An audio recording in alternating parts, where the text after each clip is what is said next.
আর বলেন না,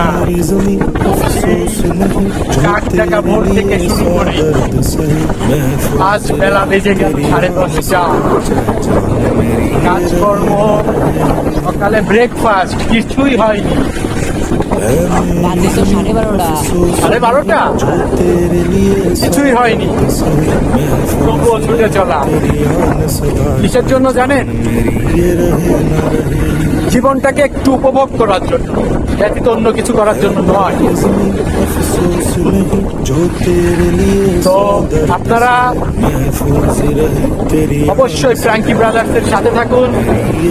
আশা করি ধীরে ধীরে আমাদের যে ভুলগুলো আছে আমরা সেগুলো শুধরিয়ে নিব ইনশাআল্লাহ, এবং ভালো ভালো কন্টেন্ট আপনাদের উপহার দেওয়ার চেষ্টা করব। আপনারা দোয়া করবেন এবং অবশ্যই আমাদের পাশে থাকবেন। আল্লাহ হাফেজ, আসসালামু আলাইকুম।